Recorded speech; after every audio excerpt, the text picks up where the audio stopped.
ആരാത്? വാ വാ, വന്നെന്നറിഞ്ഞു. കച്ചവടമൊക്കെ തുടങ്ങിയെന്ന് ഹമീദ് സാർ പറഞ്ഞു. കച്ചവടം തുടങ്ങിയെന്ന് മാത്രമല്ല, പെണ്ണും കെട്ടി 2 കുട്ടികളുമായി സന്തുഷ്ട കുടുംബം. സുരേഷ് ഇപ്പൊ എവിടെ? അവനിപ്പോ ഗൾഫിലാ, മസ്കറ്റില്. ഗോപാലകൃഷ്ണൻ സാർ പെൻഷനായി നാട്ടിൽ സെറ്റിൽ ചെയ്തു. കഴിഞ്ഞ തവണ സുരേഷ് നാട്ടിൽ വന്നപ്പോ എന്നെ വന്ന് കണ്ടിരുന്നു. തന്റെ കാര്യമൊക്കെ ചോദിച്ചു. ബാ, ഒരു ജ്യൂസ് കഴിക്കാം. വേണ്ട. അതെന്താ അങ്ങനെ? ജ്യൂസ് കഴിക്കാന്നേ. വേണ്ട, ഞാൻ തന്നെ കാണാൻ വന്നത് വേറൊരു കാര്യത്തിന്. എന്താ? എനിക്ക് എന്തെങ്കിലും ഒരു പണി വേണം. തന്റെ പരിചയത്തിലോ ബന്ധത്തിലോ എന്തെങ്കിലും ഒരു ചാൻസ് ഉണ്ടാവോ? നല്ല കാര്യമായി. ഈ ലോകത്ത് കിട്ടാൻ ബുദ്ധിമുട്ടുള്ള ഒറ്റ കാര്യമേ ഉള്ളൂ, ജോലി. ഞാൻ തന്നെ എത്ര കാലം തെണ്ടി നടന്നു അറിയാമോ? ആരുടെയൊക്കെ കാല് പിടിച്ചെന്നറിയാമോ? അവസാനം മനസ്സിലായി, ജീവിക്കണോ സ്വന്തമായിട്ട് എന്തെങ്കിലും തുടങ്ങണം. അല്ല, ഞാൻ എന്ത് ജോലിയും ചെയ്യാം. എന്ത് ജോലി? കിളയ്ക്കാന്ന് അല്ലേ? അതിനും തയ്യാറാണ്. അതിനൂടെ കിളയ്ക്കാൻ അറിയുന്ന നല്ല തൂമ്പാ പണിക്കാരുണ്ട്. തന്നെ ആർക്ക് വേണം? ഇനി ചുമടെടുക്കാമെന്ന് വെക്ക്, യൂണിയനിലുണ്ടാവണം. യൂണിയനിൽ ചേരണമെങ്കിലോ ചുരുങ്ങിയത് 50,000 രൂപയെങ്കിലും വേണം. ആ കാശുണ്ടെങ്കിൽ ഇതുപോലെ ഒരു കട തുടങ്ങരുതോ? ഞാൻ ഒഴിഞ്ഞു മറിയൊന്നുമല്ല, നോക്കാം. കിട്ടിയാൽ ഉപകാരമായി. ഞാൻ പല വഴിയും നോക്കുന്നുണ്ട്, ഒരു രക്ഷയില്ല. പിന്നെ എൻ്റെ ഒരു ഹിസ്റ്ററി അറിയണവര് ഉണ്ടെങ്കിലും തരില്ലല്ലോ. ചേട്ടനോട് കടയിലേക്കൊന്ന് വരാമോന്ന് അച്ഛൻ ചോദിച്ചു. അച്ഛനാ? ആരുടെ അച്ഛൻ? എന്റെ അച്ഛൻ. ഇത് നമ്മുടെ പഴയ പരമേശ്വരന്റെ മോളാ.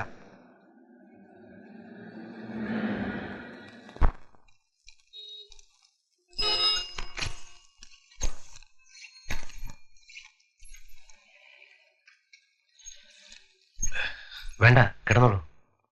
മോളെ, അകത്തുനിന്ന് സ്റ്റൂൾ എടുത്തിട്ട് കൊടുക്ക്.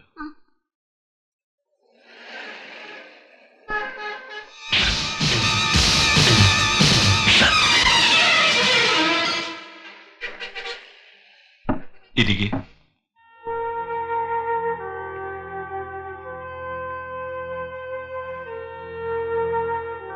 കൈ ഒട്ടും ഉപയോഗിക്കാൻ പറ്റില്ലല്ലേ? ഇല്ല, വാഴപ്പിണ്ടി പോലെയാ. പിന്നെ കാഴ്ചക്ക് 2 കൈ ഉണ്ടെന്ന് പറയാം. രക്ഷപ്പെട്ടു പോയിക്കോ. 24 മണിക്കൂറിനുള്ളിൽ നിന്റെ കൈയും കാലും പറ്റി അറിഞ്ഞില്ലെങ്കിൽ ഈ പരമേശ്വരൻ സ്വയം കുത്തി മരിക്കണം.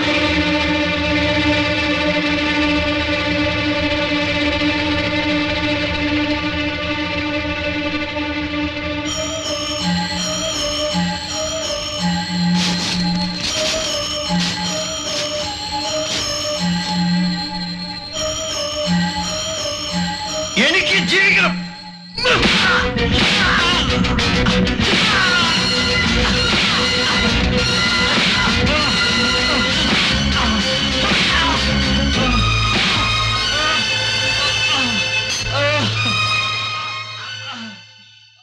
ചായ ഒരെണ്ണം മേടിപ്പിക്കട്ടെ?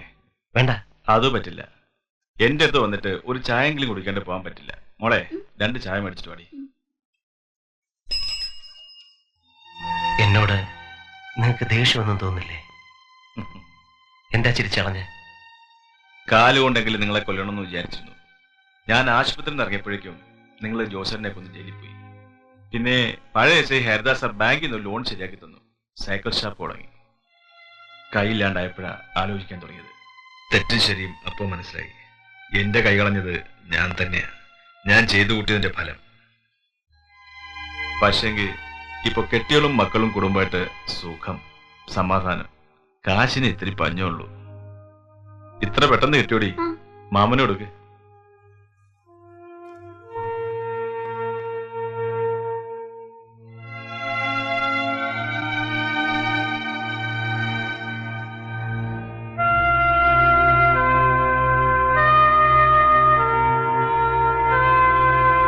മതി, നീ മോള് കുടിച്ചോ. എന്റെ മൂത്ത മോള രമണി. ഇവിടെ പഠിപ്പ് കഴിഞ്ഞുള്ള നിർത്തേണ്ടി വന്നു. ചെക്കൻ പഠിക്കുന്നുണ്ട്. ഇവളോ ഇവിടെ അമ്മയെ അടുത്തില്ലെങ്കിൽ എന്റെ കാര്യങ്ങൾ നടക്കില്ല. തള്ളയ്ക്ക് ഇവിടെ ഒന്ന് കടയിൽ നിൽക്കാൻ പറ്റുമോ? പിന്നെ എന്താ ഇനി പരിപാടി? കീരിക്കടന്മാരെ ആരെങ്കിലും കണ്ടോ? ഇല്ല. സൂക്ഷിച്ചോണം, ചതിയന്മാരാ. ജോസേട്ടൻ ആണായിരുന്നു. പിന്നെ ഇന്നൊരാളെയും കുത്തില്ല. നേരെ വാ നേരെ പോ. യുവന്മാര് കണ്ണി ചോരയില്ലാത്തവരാ. കാശിന് വേണ്ടി സ്വന്തം അപ്പനെയും വെക്കും. എന്റെ 2 കൈയും പോയി ഞാൻ ആശുപത്രിയിൽ കിടക്കുമ്പോൾ ജോസേട്ടൻ എനിക്ക് ഒരു 50,000 രൂപ ചെക്ക് തന്നു. ഞാനത് ബാങ്ക് കൊടുക്കാൻ 2 ദിവസം വൈകി. അതിനിടയിലാ ജോസേട്ടൻ മരിക്കുന്നത്. യുവന്മാരത് തടഞ്ഞു. 10 പൈസ തന്നില്ല എനിക്ക്. ഇപ്പൊ വലിയ മാന്യന്മാരും മര്യാദക്കാരും ഒക്കെയാ. പക്ഷെ തരം കിട്ടിയാൽ അവർ തനി നിറം കാണിക്കും. പിന്നീന്നാ കുത്തുക. അതുകൊണ്ട് പിന്നിലൊരു കണ്ണു വേണം. എനിക്കിപ്പോ അതൊന്നും അല്ല പ്രശ്നം. ഒരു പണി വേണം. അതിന്റെ ഒരു കറക്കത്തില ഞാൻ. ഒരു രക്ഷയില്ല. എന്തു പണി വേണം? എന്ത് പണിയും ചെയ്യാം. മീൻ വിൽക്കാവോ? മീനോ? ആ, മീൻ.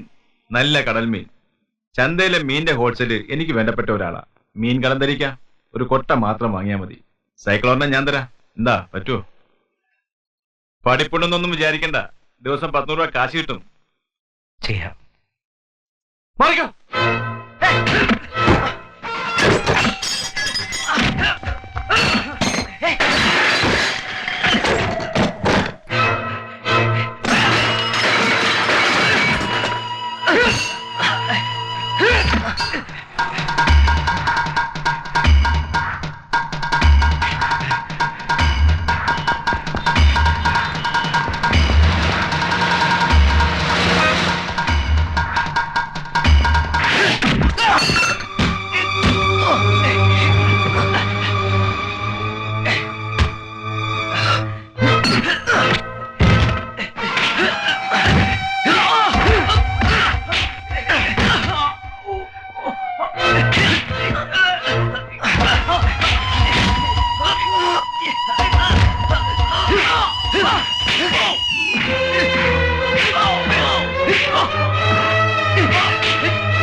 വലിച്ചെടുക്കണേ.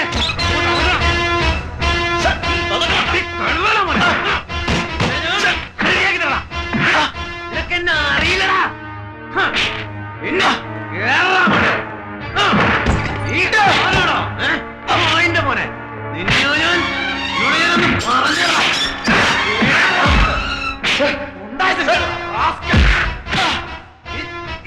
മോനെ പഠിപ്പിക്കുന്നതല്ലേ? എന്നെ അടിക്കരുത് സാർ. എന്നെയാണ് കൊല്ലാൻ ശ്രമിച്ചത്. ഞാൻ നിരപരാധിയാണ്. അടിക്കരുത്. നാടുറോഡ് കയ്യാങ്കളി കാണിച്ചിട്ട് നിരപരാധി.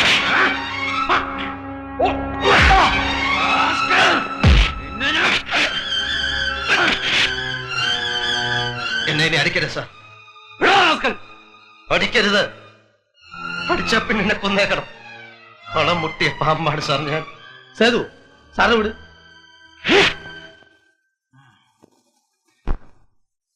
കൊല്ലാൻ വന്നപ്പോഴും ഒഴിഞ്ഞു മാറി, ഓടി മാറി. വിട്ടില്ല. പിന്നെ വന്നാ പറ, ഞാൻ എന്ത് ചെയ്യണം? കൈകെട്ടി നിന്ന് കൊടുക്കണോ? പണ്ടാണെങ്കിൽ കഴുത്ത് നീട്ടി കൊടുത്തിട്ടുണ്ട്. ഇന്നെനിക്ക് വയ്യ. എനിക്കിത് ജീവിച്ചേ പറ്റൂ.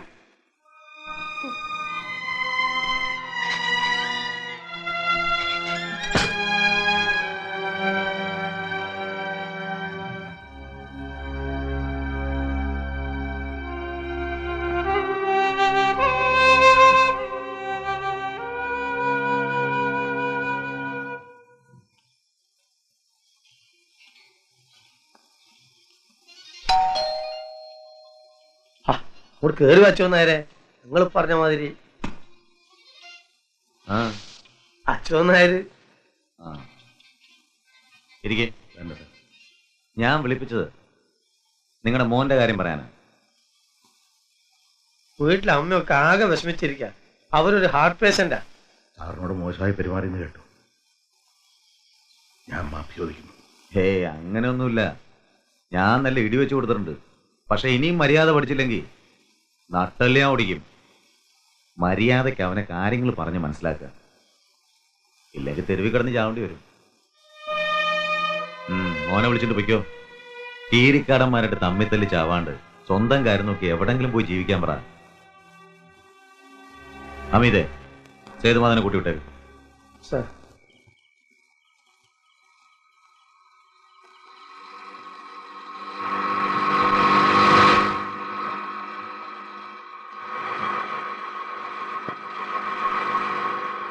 ഇവിടെ നിർത്ത്.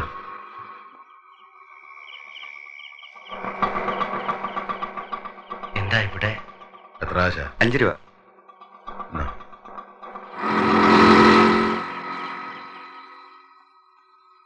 എനിക്ക് ചില കാര്യങ്ങൾ സംസാരിക്കാനുണ്ട്.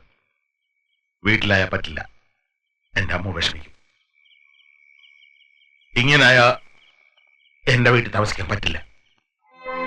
ഇനി ആരുടെ ശത്രുത വാങ്ങി നിൽക്കാൻ വയ്യ. 2 പെൺകുട്ടികളുണ്ട് വീട്ടിൽ, ഒരമ്മയും. പട്ടിണിയും പരിവട്ടം ആണേലും മനസ്സമാധാനം ഉണ്ടായിരുന്നു. ഇപ്പൊ അത് തകർന്നു. അച്ഛാ, അറിഞ്ഞുകൊണ്ട് ഒരു തെറ്റും ഞാൻ ചെയ്തിട്ടില്ല. ആയിരിക്കാം. 10-27 കൊല്ലം നോക്കി വളർത്തി. 2 കൊല്ലം കേസ് നടത്തി ഉണ്ടായിരുന്ന സമ്പാദ്യത്തെ മുഴുവൻ തൊലച്ചു. ഇനി ചെലവാക്കാൻ പണവും ഇല്ല, ആയുസും ഇല്ല. എനിക്ക് വേറെ ഉണ്ട് മക്കള്, അവരുടെ കാര്യം നോക്കണം. സന്തോഷമുണ്ട്, തുറന്നു പറഞ്ഞതിൽ സന്തോഷമുണ്ട്. ഞാൻ മാറിത്തരാം. അച്ഛൻ പറഞ്ഞിട്ടാണെന്ന് അമ്മ അറിയണ്ട. എന്റെ നിഷേധിതരം കൊണ്ട് വീട്ടിൽ വരുന്നില്ല എന്ന് പറഞ്ഞാൽ മതി. ഈ രാത്രി തന്നെ പോണോന്നല്ല പറഞ്ഞത്. ഇന്നോ നാളെയോ സൗകര്യം പോലെ പോയാൽ മതി. ദൂരെ ഏതെങ്കിലും നാട്ടിൽ പോയി സ്വന്തം കാര്യം നോക്കി ജീവിക്കുക. വേണ്ട അച്ഛാ, ഇനി എന്ത് സ്വന്തം കാര്യം? അച്ഛൻ പൊയ്ക്കോളൂ. കാണണമെന്ന് തോന്നുമ്പോ ഞാൻ വരും.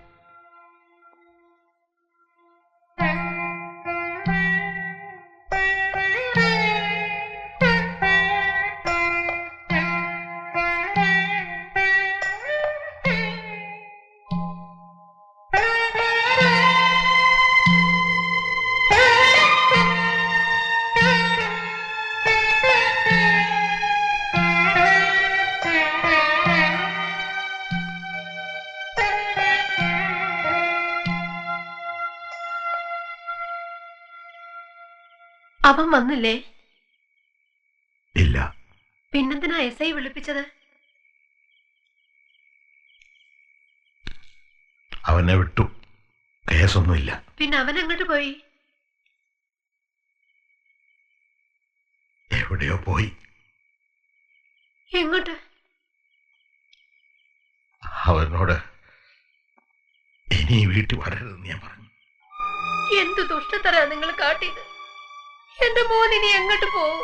ഇഷ്ടമുള്ളിടത്തേക്ക് പോട്ടെ. അങ്ങനെങ്കിലും അവൻ ഈ നാട്ടിന്റെ പോട്ടടി, എവിടെയെങ്കിലും ചെന്ന് ജീവിക്കട്ടെ.